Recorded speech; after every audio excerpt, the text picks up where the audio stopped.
All right, Mike Wallach, thanks so much for joining me this morning. Way earlier morning for you in Seattle than it is for me here in Charlotte. So appreciate you getting up at the crack of dawn to chat with us. And I know when you and I were just talking pre-roll, we were just kind of going back and forth a little bit about why I think it's interesting to have you on an episode with us. You know, our Junk Raider YouTube channel is mainly focused on those who are looking to start a business, or maybe they're in business and they're looking to scale it. Hmm. And our experience of running a junk removal company for 6 years hopefully helps those folks, you know, with just little pieces of information here and there that maybe they didn't think of, or they didn't think of it in a certain way.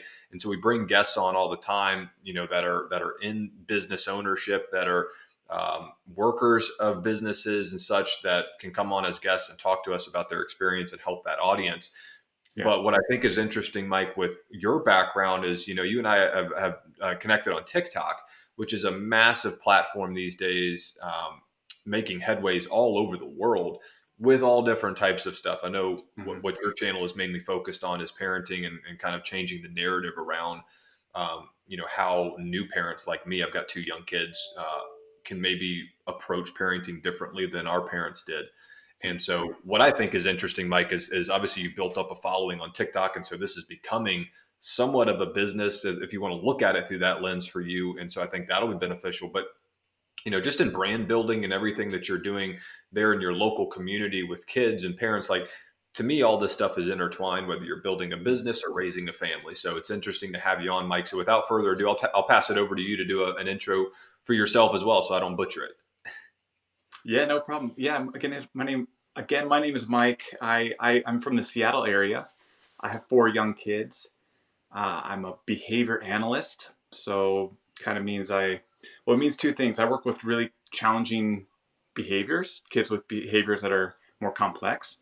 And then second thing it means is I really don't have any friends because people always think I'm analyzing their behavior, and yeah, that's kind of a joke, but Yeah. it's just fun to be able to kind of um, help parents and help children find more success, whatever that may be. Yeah. Making friends, being a better student, Yeah. being more self-reliant. Yeah. So take us back to the early days, Mike. How did you get into what you're doing now? And have you always been in kind of this Yeah. space of behavioral Yeah. psychology? Like what's that look like in terms of your career? Yeah, I took a minor in college in psychology, and it was way over my head.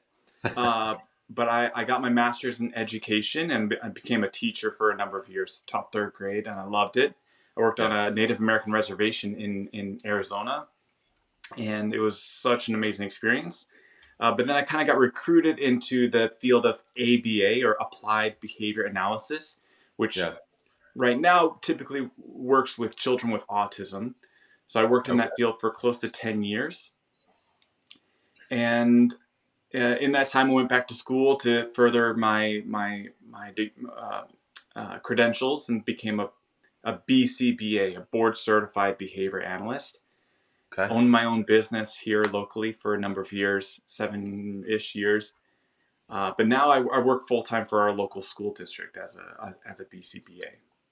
Awesome. And so I have to ask, what are the kids doing right now? If it's 7:30 your time and you've got four kids, what are they just sleeping? No, they're chilling. They're just Okay. they are eating breakfast, helping themselves. So I have four young kids, ages 3 to 10. Okay, awesome.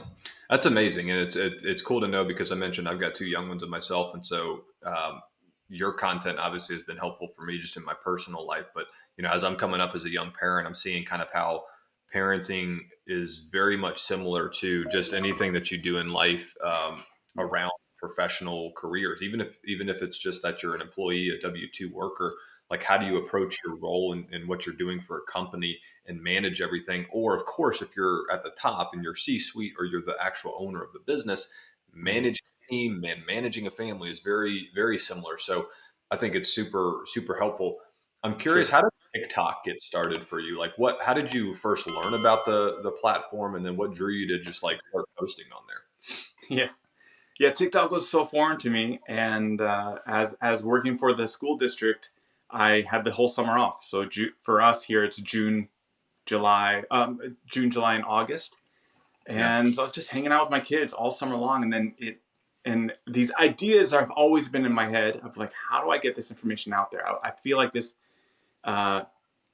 information or these like little tidbits can have a big impact on families. Yeah. And so it's kind of one of those things where you just kind of sit on it for days and months. And finally, I just created one video and posted it. Had no idea about TikTok.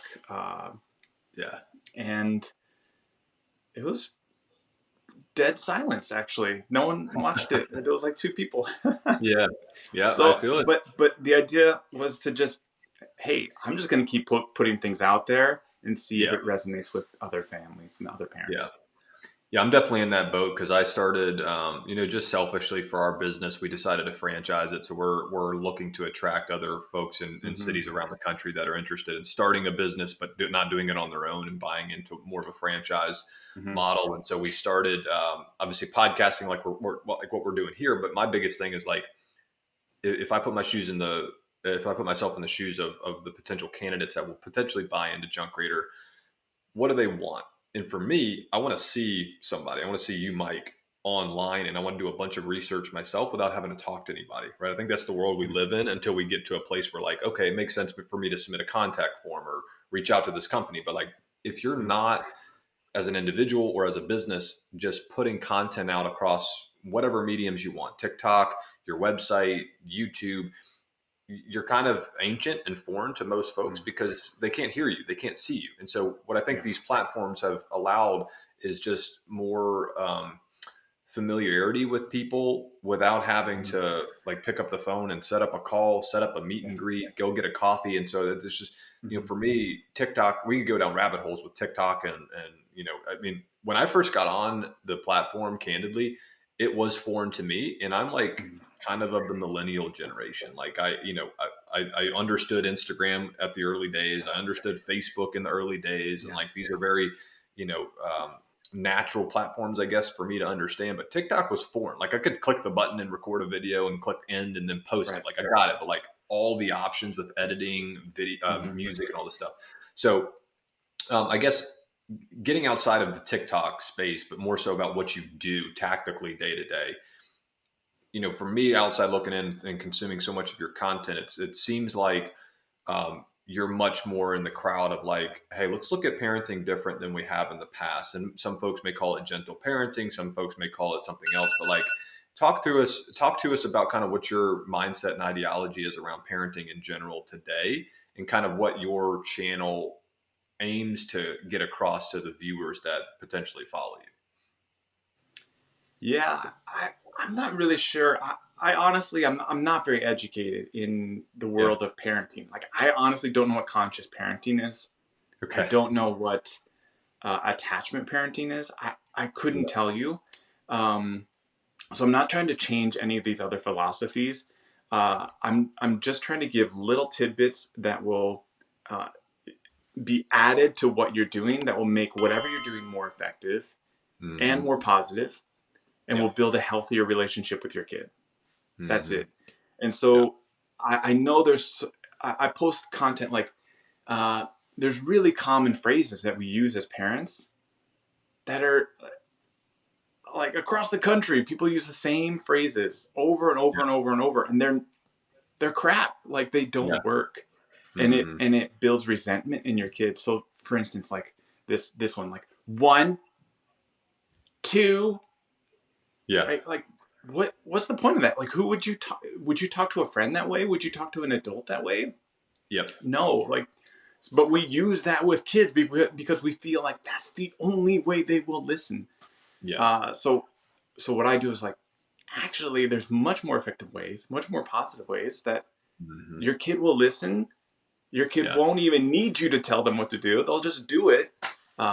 So that's the goal, is to just kind of give alternatives. It's really eye-opening. If I go back to and I don't even know when this was, a year ago, 2-3 years ago, when I first started not only seeing your videos, Mike, but there's obviously a bunch of folks out there. And this is obviously great for everybody, that there's more voices talking about let's approach parenting a little differently. But like when I first started seeing those types of videos, it opened my mind up because I naturally, even though I'm of the younger generation and I've now had kids, I Mhm. naturally would have done and spoken to my kids the same way my parents would have, because I think Yeah. that's innate in us, right? We Mhm. want you to obey. Not that I want that to come out of my mouth. I just naturally Yeah. feel like I'm the parent. I brought you into this world. You need to get in the car, like do it, you know. But when you start looking at it from a psychology perspective and you present it the way you do or anybody else, I'm like, man, that makes a lot of sense. Like these are humans. Like they're not little pawns that we can just control on a chessboard. Like they're Yeah. humans. Like I wouldn't want somebody talking to me that way. So like I think for me, if I'm going to sum it up, like the way I've approached parenting that's helped me and my household tremendously is just recognizing that this is a human, albeit a little Mhm. human, but they've also got the exact same things going on inside of them that you do. They've got Yeah. feelings, they've got wants and needs and everything. They just Mhm. happen to be at a different point in their life than we are. And so we have to coach to that. So there's definitely a lot of things like, and I see it, to your point, when I first had my youngest kid, and we were, he got to a place where like we could take him to the playground and he could crawl around a little bit. And I'd been seeing these videos. I'm starting to notice the other parents and their kids and how they're interacting. And I'm like, Yeah. I don't feel like I'm sitting on a high horse and that I'm better than you, but like I'll hear, oh, that person just said good job 15 times, and this one over here said good job 15 times, and this one over here said, oh, be careful. And I'm like, man, I'd love to just give you like this a TikTok channel to go follow, because I feel like there's a better way to raise that child. Not that I'm judging by any means, Yeah. because I would be doing the same thing if I hadn't fallen on these videos. So not really a question there. It's just, for me, the gentle parent, whatever you want to call it, like Yeah. it makes a lot of sense today. It just, we wouldn't have naturally thought of it without people like you coming on the scene and highlighting things. I think it's just an Cool. interesting Yeah. And well, topic. I just want to say though, there is a difference between generation, like how our parents parented us. There's so many different parents out there, of course, but I find like nowadays, Hmm. I find kids say and do things to their parents that you rarely ever saw 20, 30, 40 years ago. Hmm. Like the back talk, the just the rude and disregard for their parents. So I think there is something that's happening right now that parents are doing unknowingly, that they are Yeah. uh, reinforcing this behavior that's happening more and Yeah. more and more, and then it boils over into the school environment, into their Mm, friendships. yeah. Um, so yeah, it's definitely it's a widespread Yeah. um, And challenge. you're talking more, Mike, of like parents my age with young kids almost allowing bad behavior, and that's still that like a negative? Or are you saying this is more of a positive? No, yeah, it's definitely a negative. Yeah. And Okay. when you say allowing, they may be working their hardest to try to Yeah. stop that behavior, but Hmm. their efforts are ineffective Yeah. and inefficient. So, Hmm. um, so that's where I want to come in and just be like, you want to stop that behavior? Yeah. Here's a really simple thing you can do. Right. What I think is interesting to think about is like 20 or 30 years from now when our kids are grown, right? Air quotes grown, but they're into a place Mhm. where like they're taking care of themselves and now it's time to go out in the world and do what you want to do. We don't have a whole lot of data as we stand here today to know what that child looks like. We're kind of just all doing our best to do things a little differently that makes sense so that they Yeah. set themselves up to be really good humans in society. Because that's ultimately what we're trying to create here is like people that are socially accepting. People like to be around them. They're fun and Yeah. inviting, they're respectful, all these things. But like the other challenge with what we're doing here is like we're in a world that we've never been in, and we're continuing to push into this world that nobody has any data on. Like if you look at my parents, who call it the boomer generation, there was a pretty clearly defined path of like you raise your kids, you go to college, you get a job, and you climb that corporate ladder for 30 years and then you retire. And that was Hmm. safe and people knew it, like it was known. And then you can raise your kids kind of under that umbrella. Like, this is why we want you to be respectful, and this is why we want you to do X, Y, Z, so that you can get out in the corporate world and hopefully have a chance at success. What is weird today is like, we think we're doing the right things, but we don't know what our kids are going to go do. Like, there's no defined roadmap. Like, they could become a YouTube content creator. They could go and, build the next spaceship. They could go work for Elon Musk and do like wild, crazy things. They could go start a business. And so it's an interesting thing to think about with very little data behind it. What we do know is that, or at least what I can, I guess, rest easy in at night knowing is that, like, I'm giving it my best. And I think the effort is what, I can look back on, even if, my kids turn out to be something that I hope they weren't, but I can look back and be like, I gave the effort and at least I thought about my actions. To me, that's the biggest thing, is like, I just want my kids to know that, like, I gave the effort to do what I thought was best for them. And they always had my respect, and I never had like an agenda for them. My agenda is just that I want to give you the opportunities that you and everybody else should have in life. And that comes, you're only going to get that if you're respectful and you're a good human and all that stuff. So let's instill that in you, and also keep you open-minded. It's just it's a tough place to be as a 30-year-old with young kids, and not having a blueprint for, okay, when you're 20, 30 years old, this is what you could potentially be doing. Like, I have zero clue what you could do with everything out there in the world. So I don't know. No question. Kind of a comment. Yeah, no, that's true. And I honestly don't focus on any academics. Yeah. I could care less. Like, I want my kids to be good humans. I want them to say thank you when someone gives them something. Yeah. I want them to share with their sibling. Like, those are the basic things that we work on at a young age. Like 1, 2, 3, 4, 5, 6. Like, that's our sole focus at home. Totally. Going back to the TikTok space a little bit, what's been like the biggest challenges there that, since you hopped on the platform?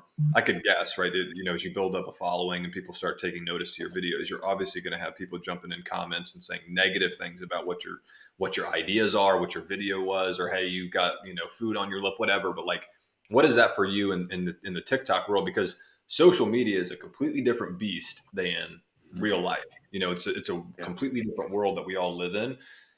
And I think it's important to keep perspective on that as a creator. But talk to me a little bit about kind of what you experience on the platform. Yeah, so I do post. I post both on Instagram and TikTok, the exact same video. But yeah, I do find that TikTok people are a little more in your face with their commentary and blunt, right? They're just like they just have to tell me what they're feeling at the moment. Yeah, cool. What I told myself when I started doing this is like, just have thick skin. And if people have questions, people have misunderstandings, I'm like, it's a 30-second video. Like, I'm not going to change a whole family dynamic with 30 seconds. This is to be specific for the specific moment you're trying to help your kid out of the bathtub. Like, that's what this is for, and you can use it other times. And also, I just don't engage with people who have the negative. I tried a couple times, and it didn't really work out. Like, I posted a video about helping your kids learn how to say thank you. And it's a very, like, psychology approach of, like, holding on to an item when you give it to them. When they say thank you, you let go of it. Yeah. And you do that the next time you hold on to it, their immediate response will be thank you. And it just builds that muscle memory for them. Yeah. A lot of people said dog training, Pavlov. And so I wanted to, chip back, like, well, we tell our kids, or we tell our dogs no. Yeah. So are we not supposed to tell our kids no because we do that with dogs? So it's just, there's so many things, but I'm just like, it's okay. It's okay. You want to comment? What do you want to comment? But I know there are parents getting the information and resonating with it. So totally. And I think that's what you have to keep the perspective on, is that even though you may not see it, there's a lot of people I feel like this is even the most controversial figures in the world. Take like an Elon Musk that we hear about in the headlines all the time. he's probably got so many backers that nobody ever hears from, right? Because they just don't comment on his post, but they're consuming his stuff. And so I think True. there's way more people that likely align with anybody in the world, including yourself, that you just never hear from. That, when you, but you do see that one negative comment pop up in the comment section that really gets under your skin, because like it happens to me too, and I'm like, man, you totally missed the point. But like, I've got 50 characters here to try to reply to you, or I could just not, which I also feel is a little disrespectful to the person. But like, it's just a weird dynamic Yeah. that you have to work through. One question I did have, Mike, just kind of fun one. So I think you said your oldest is 10. What is, and I have the perspective of knowing that you too don't have everything perfect in life within your own family, right? You're always learning and going through challenges. What's one thing that you're like dealing with today, in this season of life with any of your kids, that may surprise your audience, for you to be like, hey guys, I'm actually really struggling to get, my kid not to just randomly scream in the house all the time, or, it's really difficult to get this one in the car seat, or anything like that comes to mind? Yes, absolutely. Like every single one of my kids has something that they're challenged with, and we work on it. We talk about it often. Yeah. Um, like you said earlier, like these are little humans. They are growing and learning. They are Mhm. not going to be robots that we like program and they're perfect how we want them to be. So yeah, my 10-year-old, if she's not right outside the door, yeah, she's struggling right now with like making excuses when Mm. something happens, when she accidentally hits or hurts somebody in our house, or like takes something. It's like Yeah. we, as adults, it's like I want to be able to just own up to and be like, I did that. Mm. I'm sorry, Yeah. which I honestly don't do every time. I get defensive and I Yeah. make excuses. So I have to put myself in her shoes and be understanding that like when our our blood is pumping really Mm. fast, it's like our initial reaction is not to just come forward and say, I did it, I'm sorry, I'll do this next time better. But I Yeah. want her to do that. I want her to do Mm. it. So it's like this struggle I'm having with myself and with her. It's like building up Mhm. that skill of being able to just breathe and say what exactly happened and how we're going to make it better next time. Yeah.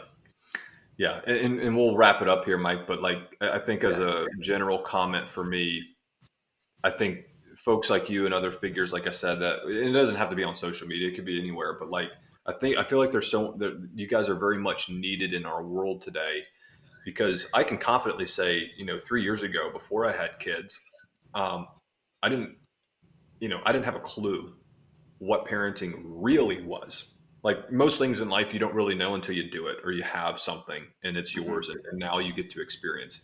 I knew that parenting was coaching, it was teaching, you're raising humans, like that's now your responsibility.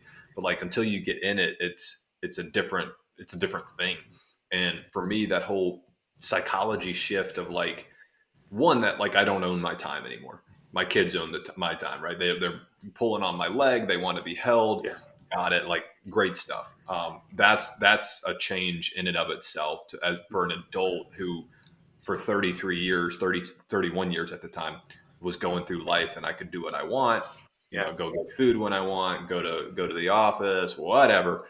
And now there's this human that they own my time, and all of it, and I Yeah. kind of have to fit in around their schedule. That's the first thing. But like this whole shift of like, I actually am a teacher in my own home with everything, right? And everything you say, do, how you show an example to your kids in this environment plays a massive part in their upbringing and what they remember. And so I think it's important for voices like yours to get ramped up even more, so that more people who are thinking about having kids, maybe just had kids, we all start to parent better, I guess is the best way to put it. But like, just not be negligent, and we all have different situations. Like, you may not have as much time as I do. You don't may not have the freedom to work from home here and go and change a poopy diaper after this call if I need to, or go hold my child for 10 minutes because you got to go to work. Like, totally get it. But like, when you are present with the kids, like, I really hope that the next generation of parents really are tuned into like, what are you doing with the kids? Like, they're riding in the car. Are you paying attention to what they're doing? Are you interacting with them, or are you just completely?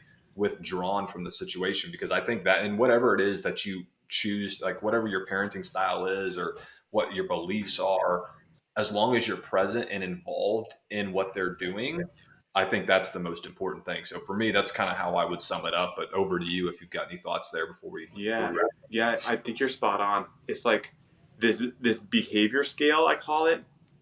We should be spending 80% of our energy and time on their positive behaviors, on their things that we want to see more of.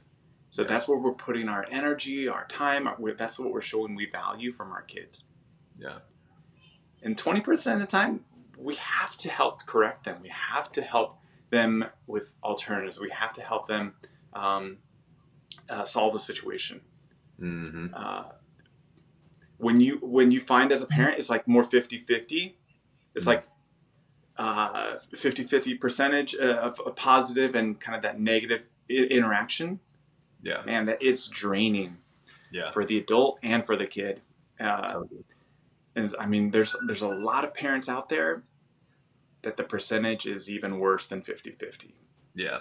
It's constant nagging. It's constant calling the kid's name. It's constant. And like, the kid has not, like, right. Like, what am I supposed to do? Like, So it's all about our own interactions with the kid and how do we improve that percentage higher and higher and higher. Mm-hmm.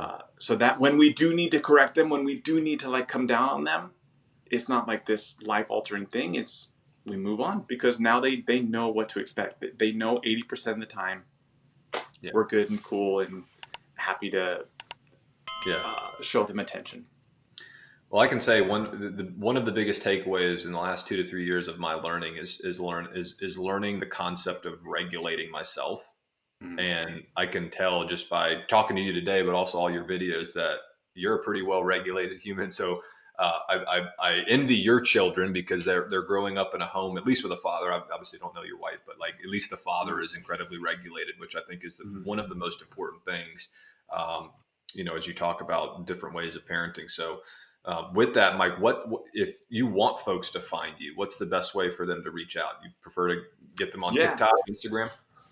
Yep, Instagram or TikTok. I titled it Apparently Parenting, which I thought it just sounded cool, but it's also just the idea of like, you have a kid, they're getting older, they're going through developmental stages. It's like, apparently, like, this is my life now. Like apparently that's what I'm doing. I'm parenting? Okay.